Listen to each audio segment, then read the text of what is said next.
You are listening to the Stand Out Now podcast with your host, Dave Mendonca.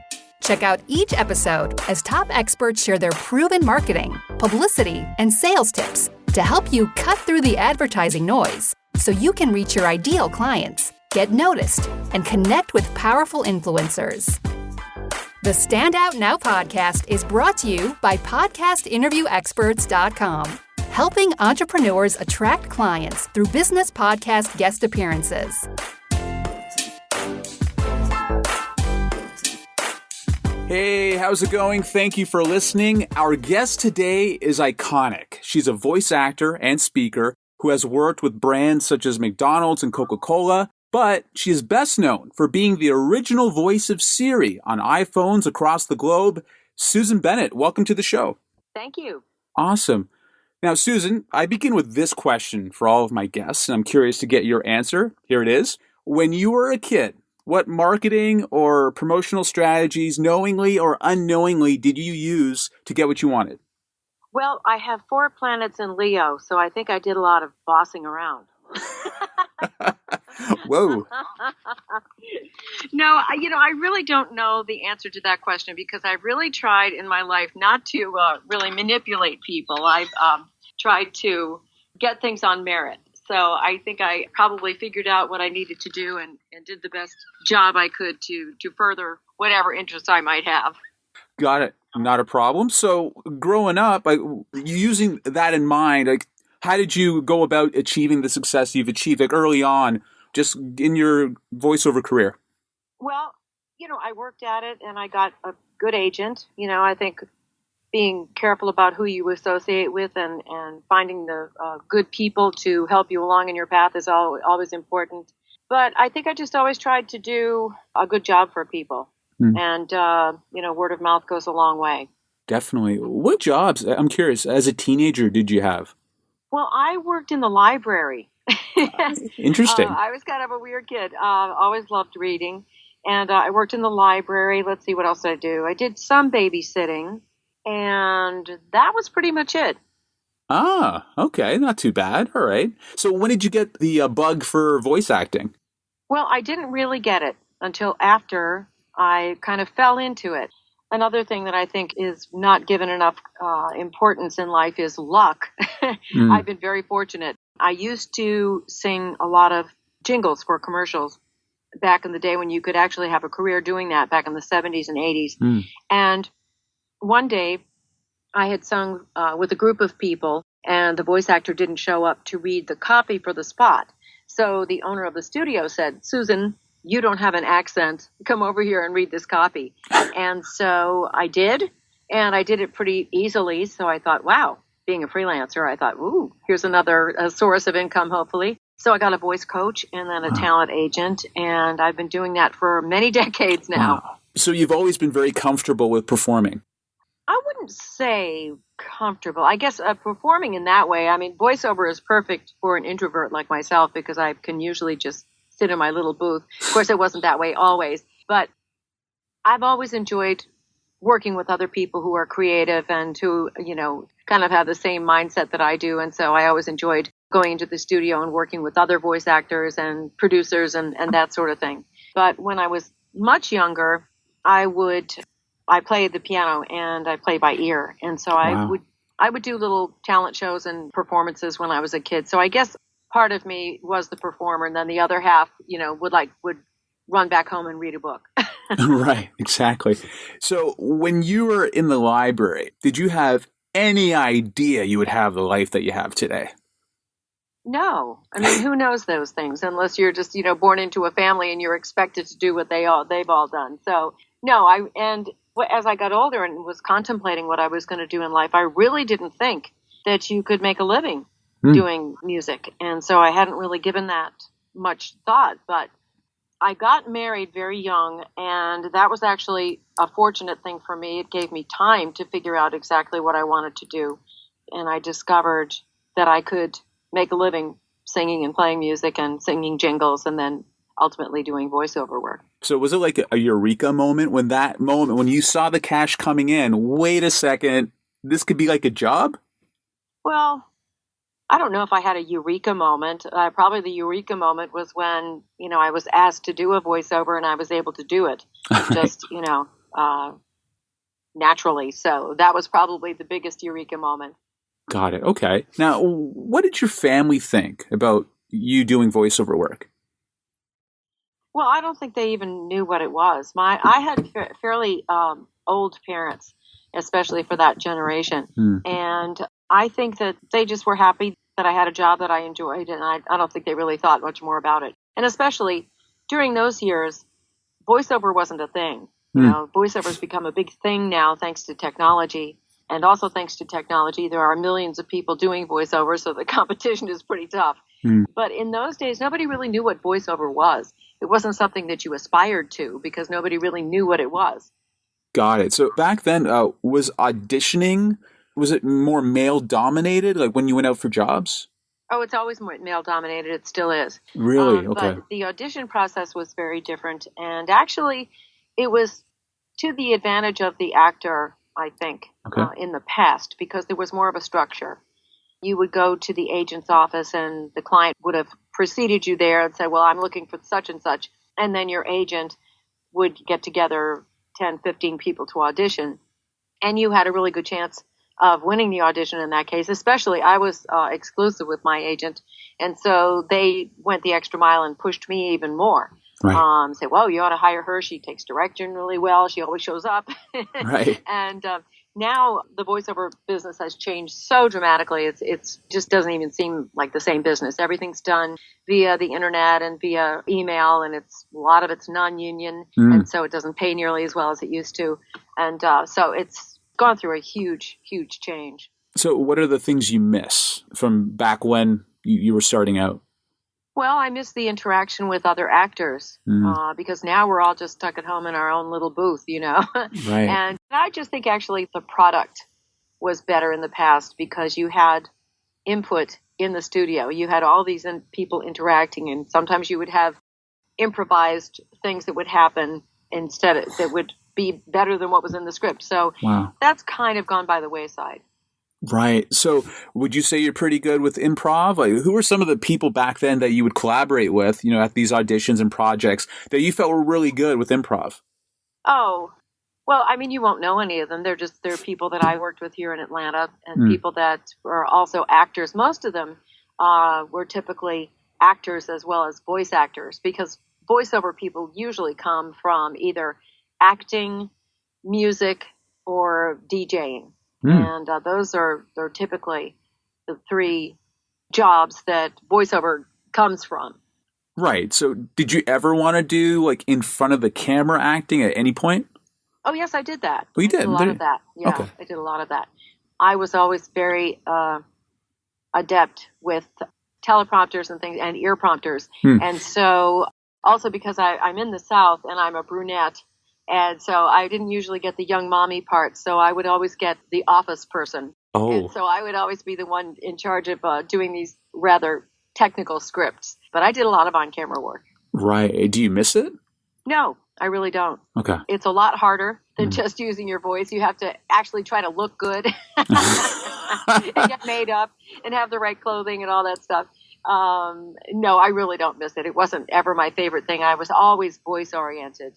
Starting off as a singer, of course, and then doing voiceover. So that's my favorite thing. Gotcha. So nowadays you got your great studio and you got the sweats on, I'm assuming, like your jogging pants, and then you do. Never tell. I will never reveal. Understood. No worries. So like earlier in your career, like we all have bumps in the road, right? Like with our careers and whatnot. So early on, what were those bumps for you and how did you overcome them? Well, I think as a performer, it just comes with bumps because you're never really assured of the job that you have, even if it's a recurring part in some sort of production. You're always having to audition for new work. And so that in itself is kind of a bump. That's a pretty big bump. You can't depend on the fact that you're going to wake up in the morning and go to work and make some money. It's not a given at all. Yeah. And so that's something that you have to kind of come to grips with and figure out how to make a living on top of doing, especially for people getting started in voiceover work. I think I think a lot of people are interested in voiceover because they think, oh, I'm going to get this big commercial that pays $100,000 or something. Well, that's wonderful when it happens, if it happens, but it's not something that you can count on. A lot of the work is kind of, rather pedestrian, like the work that ended up being the voice of Siri, that IVR recording, interactive voice response recordings, very, very, very tedious and long, 4 hours a day, 5 days a week for an entire month for the original work that I did for Siri. So there's a lot of stuff like that. There are a lot of narrations. There's phone messaging. A lot of the stuff that's recurring on a regular basis is pretty tedious stuff. It's not all just animation. You can't just, I think a lot of people that want to get into voiceover think they're going to break into the animation market. I can make a funny voice. I'm going to do animation. It's like, well, good luck. It's a very tight group of very, very, very talented people in Los Angeles that do the majority of it. So, it's something that you really have to love and be willing to devote a lot of time to. One of the things that was an advantage for me in the past when I got started is that being an introvert, I'm a terrible salesperson. I'm not very good at promoting myself. And so I had a fabulous agent that did that for me. Now, since most of the work is being done through all of these internet sites like voices.com and Voice123, you're constantly having to promote yourself and do hundreds of auditions before you actually get a job. So, as I said, the industry has changed 100%. Hopefully that long digression answered your question. It's okay.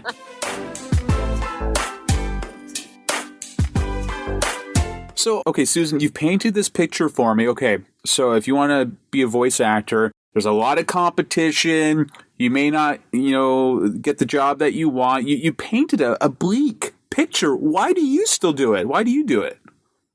Well, Siri sort of changed things for me, and that's why it took me a long time to reveal myself as Siri. I was afraid that being typecast as Siri would impact my voiceover career, and it has. And of course, a lot of it's the fact of my age too. It's a young person's business, and because of advertising is geared towards the 18 to 34-year-olds for the most part. So Siri actually came at a really great time because Siri enabled me to have a whole new career. I still do quite a bit of voiceover work, but I don't do a lot of the commercial work that I used to do when I was younger. So Siri was really a nice little turning point for me because she gave me a whole new career. Wow. I do a lot of Siri appearances and speaker events, telling people how the recordings were done and then talking about the voiceover business and doing a lot of different voices, which people find entertaining. And then talking about how suddenly being the person behind this amazing persona, Siri, how it affected my life. So it's an iconic voice, Susan. Like, people right now are listening to this podcast, looking at their iPhone like, what? Like, you're part of the culture. It's incredible. So I know you've told this story a bazillion times. Believe it or not, there are some people out there that don't quite know the origin story about Siri, about your voice. Okay. So you've shared a little bit about it. Can you talk about how you found out? Well, how I found out. First of all, what people don't know is that Apple did not create Siri. 3 engineers created Siri. Apple bought the app and developed it. And they haven't really disclosed how the voice was chosen. But I know that one of the reasons I was chosen is because I have a fairly pleasant voice that's articulate, which you need in an app like Siri. And I had done a lot of IVR recordings for a company called Nuance. They're the IVR, they're the biggest IVR company in the world. And Apple got the Siri voices from them. I say voices because my voice was the first English voice worldwide. But then as the iPhone went into different countries with different languages, there were other original Siris speaking in different languages. And so we don't really know how all of that happened.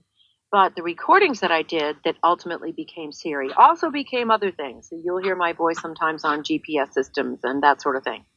So we were doing these generic recordings, and I've talked to other original IVR actors, and we all had the same experience. We thought we were just doing sort of generic recordings for phone systems. And of course, you can call Siri a phone system. She's a very complex, sophisticated phone system. But the recordings that were done, as I said initially, I did the recordings 4 hours a day, 5 days a week for the month of July 2005. And then it wasn't until 6 years later that Siri appeared. And the day that Siri appeared is the day that I found out she had my voice. A fellow voice actor emailed me and said, "Hey, we're playing around with this new iPhone app. Isn't this you?" And I went, "What?" So I went on the Apple site and listened, and I said, "Yep, that's me." And yes, it was quite a shock, and it took me a while to get used to the idea. Being an introvert and being a voice actor who's used to being anonymous, suddenly I was this giant persona. So it was quite an experience. So being an introvert, now you've got the spotlight on you once people found out that you were the voice behind Siri. What were your thoughts? Like, was it just too much at once? It did feel rather overwhelming. And as I said, it took me like close to 2 years to decide to reveal myself. My husband and son were just nagging me all that time saying, "You are missing out on this amazing, unique opportunity." And finally they got through to me and I thought, okay, yep, I can do this. And so I revealed myself, and it turned out to be a wonderful thing. I had a lot of opportunities I never would have had. I got some fabulous agents, Wes Stevens and Tom Lawless at Vox in Los Angeles. And as I said, I started a whole new career. When I talk about this in my presentation, I talk about the fact that we all have to deal with the unexpected. And the unexpected can be kind of tricky sometimes, whether it's positive or negative, because it usually means some sort of change is about to happen. And most of us, or many of us, let me put it that way, aren't that crazy about change. We get comfortable in our little bubble, our little proverbial comfort zone. And then sometimes it's hard to step out of that. But what happened to me and what I see happening a lot is that if you can make that move, if you can make that leap of faith, very often the universe will be with you. And that's what happened to me. So I'm very grateful. Wow, amazing. You're talking about some of the great experiences during your Siri run, about your agents. What other cool experiences happened? Did you meet certain people that you revered that only happened because they found out you're Siri? Like, any other cool experiences? Well, I had a lot of cool experiences because I did a lot of television appearances at the beginning, especially. I met people at CNN, HLN. I was on the Queen Latifah show, which was kind of fun. Yeah. And I read the top 10 list for David Letterman. And my voice was on the Mariah Carey Christmas special. And I did have an opportunity to meet Steve Wozniak. Yeah. And if your audience doesn't know who that is, that's a shame, because he didn't get as much press as his partner, Steve Jobs.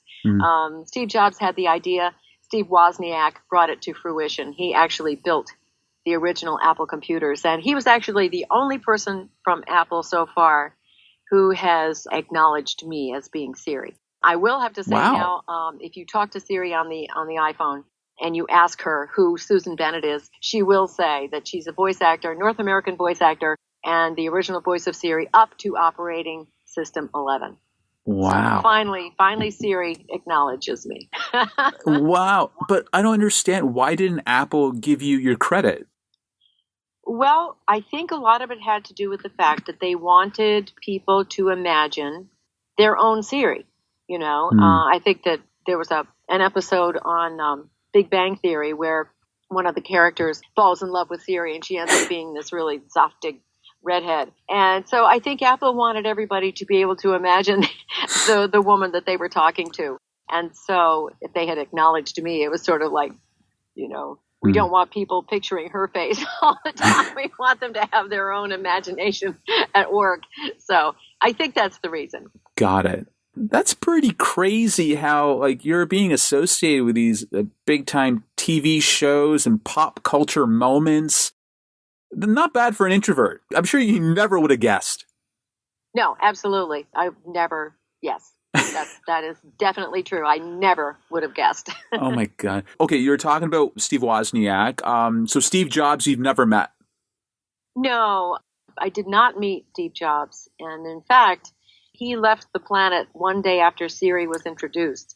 And he was very involved in developing the Siri app. So that was kind of a shame. But at least he did get to see Siri on the iPhone, even if just for one day. But he did not get to see the amazing impact she had on technology and basically on communications all over the world. Wow.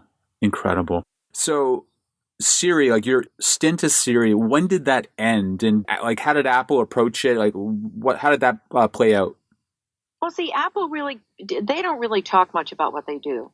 I mean, Okay. they'll introduce characteristics of their new devices and that sort of thing, but they don't really tell you what's going on behind the scenes. And so none of us really knows how we were chosen as the voice. And as I say, the only thing that they've revealed about me is that I was the voice from the iPhone 4S up to iPhone 8 and X. And then the voice totally changed. They did change the sound of the voice, actually, with operating system 7 on the iPhone 5S. And at the time, I thought they had just, replaced me with another actor. But it turns out they had just manipulated my voice a little bit to sound, maybe less sarcastic. That original Siri, she was pretty tough. Oh, wow. She could be kind of snarky. Oh, no. In fact, the very first time I spoke to her, I said, "Hi, Siri, what are you doing?" And she very disgustedly replied, "I'm talking to you." Okay, Siri. Wow. Yeah. It's a very interesting process, and I'm sure that a lot of research and investigation and, went into changing the voice. But now, to me, Siri now sounds like everybody else. She sounds like Alexa. She sounds like the Google voice. She sounds like Cortana. They all kind of sound alike. Got it. And back with the original voice, Siri was really very different. She definitely had her own personality and a sense of humor.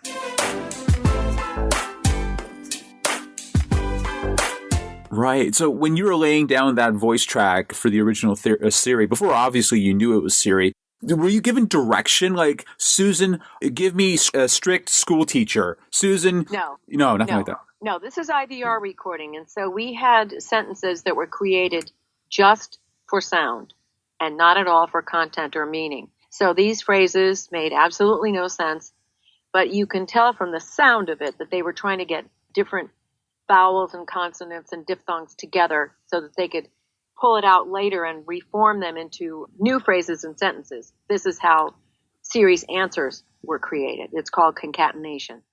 And the phrases were so strange, they had to be read exactly the same. Everything exactly the same tone, the same pitch, the same pacing. And that's what made it so tedious, too. But I was reading sentences like, "Cow hoist in the tub hut today. Militia oi hallucinate, buckra okra ooze. Fossa, ask fussy." And then I would have repetitive things to get different vowel sounds, like say the shrouding again, say the shrading again, say the shriding again, say the shreeding again, say the shredding again, say the shrudding again. Yeah, I think I had brain damage from that, actually. Oh my God. Yeah. They wanted to put me under contract for 5 years, and I told the people that I was working with, I worked with a liaison company as well, and I said, I think I've killed enough gray cells doing this. I think I'm going to try to opt for something more creative. So. Oh my God. I don't blame you for having like melted brain cells after doing a job like that. Holy. Yep. So, okay. Well, we're well past that, and now you're enjoying a post-Siri life. What have you been up to? Well, as I said, I'm trying to do as many Siri appearances and speaker events. And it's really cool for anybody, for any group. I mean, I've done some things for some, elderly people in nursing homes, and I've done a lot of tech conferences. I did a presentation for the Federal Reserve Bank here. Wow. And so it's an interesting story for everyone. I mean, it's basically, because it reaches out to everyone. Most everyone, even if they don't have an iPhone, they know who Siri is. Yeah. And so it's a fascinating story. And she was basically the first of her kind. She was the first concatenated voice that sounded human that you could interact with. And so she was an icon, as she still is. Mm-hmm. So. Well, you're an icon. Well, no, I can't take the credit. I can only take the credit for providing the voice. You're an icon. It's your voice. Okay, I'll give you that. Sorry, Susan. I'm just calling it like it is, Susan. I'm sorry. I'm just calling it like it is. Okay. All right. So you're talking about Google Home, Alexa, all that sort of stuff. Like, what are your thoughts on those devices, those speakers? Like, are they good? Is it a good thing, or is it like Big Brother monitoring us? Yeah, I'm not into those home speakers. I will never have one. I don't like the fact that they're gathering all this information about us. Who knows what they're going to use it for in the future. Right now, they're using it to try to sell us stuff. But I think that we are misusing all of these devices. We've taken the convenience of Siri and Alexa, etc., And we're using it for too much, especially with kids. The way kids learn is to go through the process of something. And if all they have to do is talk to Siri to get an answer for something or know how to do something or look up something, they don't have to go through the process. And I really think that's affecting their brains, And so I think that parents really should limit. They need to be taught how to read. They need to be taught how to do some sort of research. And, at this point in time, kids don't really have to know how to do anything because they've got their phone and they've got all the answers right there. I don't know. Maybe it's just preparing us for the solidarity. I don't. Right. Preparing us for total AI. So I don't know. It'll be interesting to see the next 10, 20 years what happens. Right. Okay. I'm just concerned about, a Terminator, like AI ruling the world, Skynet, all that sort of thing. Yeah. So I don't know if Alexa is the beginning of that. Who knows? Well, it could be. I mean, all you have to do is make the people stupid. Right. And you make them stupid by giving them everything, and they don't have to earn anything on their own. Mm-hmm. To me, that's, but, I'm a different generation than the ones who are addicted. Right, exactly. In your neighborhood, do you see kids outside playing around, or is everybody inside? Pretty much everyone's inside. But then it's not fair to say that because I don't think there are a whole lot of young kids in our neighborhood. Well, we do have neighbors across the street. Their kids are out playing. Okay.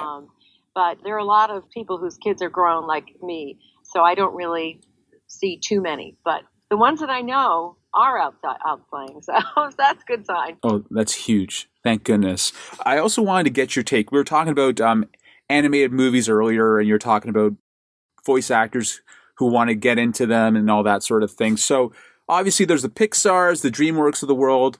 Now, Susan, you're a pretty prolific voice actor, okay? And I remember the days when these movies wouldn't have the actors, like the celebrity actors, but now all these movies have them. Like, would you ever consider auditioning for Pixar, DreamWorks, or have you? Oh, of course I would. But one of the things that my agent in Los Angeles told me, he said, anytime we get a new client and they're interested in animation, I tell them it's going to take you 5 years to break in. And for that kind of thing, as I said, they have such a strong group of really, really talented actors. Of course, you've got your celebrity people, but you've also got a huge bank of really, really talented voice actors out there. And so it would have involved me moving to LA, which I just really did not want to do at this stage of my life. Okay. Well, you're talented too. You're super talented. Thank you. But I guess what you're talking about is it's like a quality of life issue. Well, it is. Yeah. And I think it's important for people. You have to know who you are. I'm not one of those, what I call, ta-da people. Right. I'm not out there pushing all the time. It's just not in my nature. And so I consider myself very fortunate to have had all the work that I've had, considering the personality that I have. But I think it is important to know yourself. And, not everyone is meant to be, Kristen Chenoweth, just jumping around or Liza Minnelli. And, not everyone is going to be that person. And so you have to really get to know yourself and find the path that's right for you. Another thing that I think is weird about our culture is everybody, just, wait until you get your dream job. Just follow your dream. It's like, well, work for your dream. But in the meantime, do what you can do. And you never know, you might find something that dissuades you from the dream, something that you didn't even consider doing that ends up being your thing. So, I always just say, work hard, keep an open mind. It's worked out for you? Pretty well, yeah. Not bad. So, Susan, I took radio in college, okay? And one of the exercises we used to prep our voice before a newscast, performance, whatever, was A-E-I-O-U. Mm-hmm. A-E-I-O-U. So you see like a bunch of these kids just doing A-E-I-O-U. Is pretty funny. Anyway, What are your exercises when you prep for a job? Well, my favorite one is going up and down in your range, like...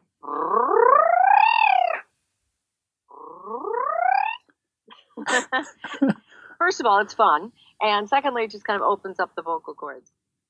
Interesting. Yeah. Where did you learn that? I can't remember. I've taken so many courses and read so many things. I really can't remember where that one came from. And it helps. The exercise helps you. It does me. Yeah. Interesting. All right. Well, I had to ask you, Susan, because you're a big-time voice actor, and I had to find out what you thought about that. So thank you for demonstrating. I appreciate it. Feel free to use it. Okay, awesome. Susan, this has been phenomenal. Thank you so much for being on the show. Where can people find out more about you?